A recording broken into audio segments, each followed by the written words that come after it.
All right, how's everybody doing? This is the Comic Samurai. I want to welcome you to my next video, and tonight we're going to be doing my top 10 plastic age comic books. Now, this was another Friday comic challenge put out by the comic collector Geek, and he defines the plastic age as the 90s comic. So I'm going to use that parameters. Let's go ahead and jump right in. First up, we got this honorable mention of the Eclipso, The Darkness Within, #1. And it features a gimmick on the cover, which the 90s were known for. I mean, they'd had them earlier, but this is when they really blew up. And this one came with a little plastic gem on it. And if that doesn't sum up the plastic age, I don't know what does. Although this one gets a bad rap, but I love that Bart Sears art. And this was a pretty well-written series, too. I do like that comic book.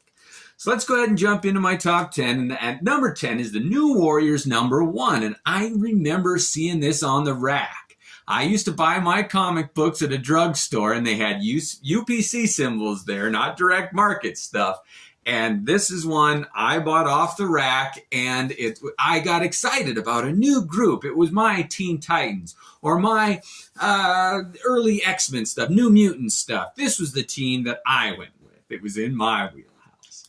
Next up, we got Batman #492, and this is the Nightfall storyline beginning, and it's part 1.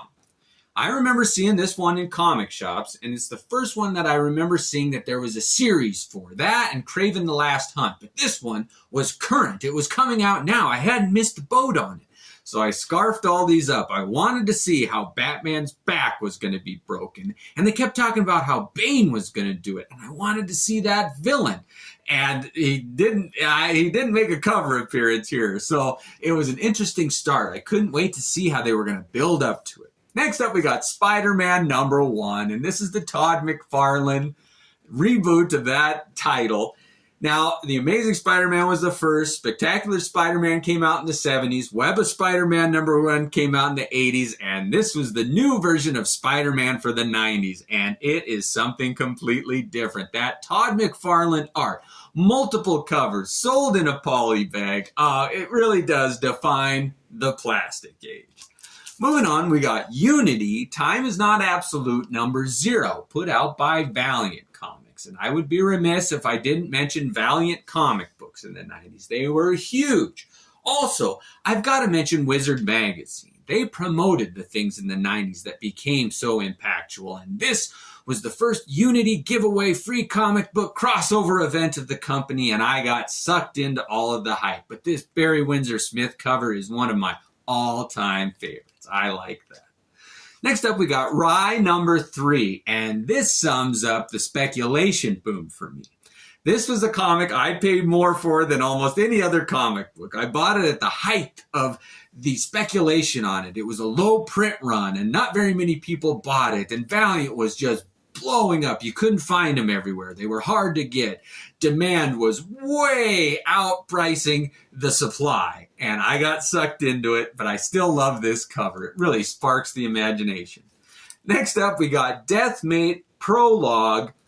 That's what they called it. The number is the prologue, and this is the gold version of it. And I got caught up in the speculation again. I thought, ooh, I'll buy the gold foil one. I never saw another copy of it, and a local trading card, baseball card shop had this comic book. I paid $20 for it, which is probably way overpaying. I thought, ooh, someday it'll pay my college tuition. It didn't turn out to be the case. And isn't that part of the plastic age mythos too?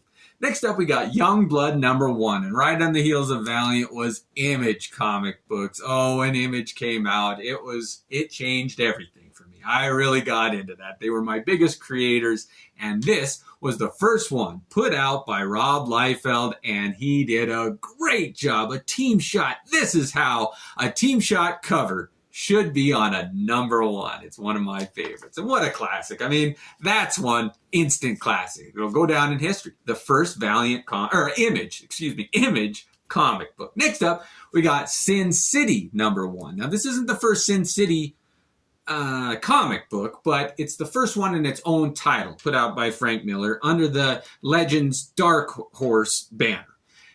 This black and white comic, and it took a lot for me to give them a chance, but when I did, I was so glad Nothing fit the black and white genre like this Sin City. They made the movies after it. And it just started the Frank Miller era of dominating black and white comics in the 90s. And I love this. I love that series. I still do. I'll buy anything Sin City. Next up is Kingdom Come #1. And when Alex Ross burst on the scene, he changed everything. You can't say enough good things about it. I remember right where I was when I saw this comic book for the first time. It really is an impactful, genre-changing comic book. Next up, we got Fantastic Four #1, put out in '96. And this was the Heroes Return type storyline where Rob Liefeld, Jim Lee, some of those creators came back to Marvel comic books. And this was my favorite one of all of those, that Jim Lee cover on the Fantastic Four.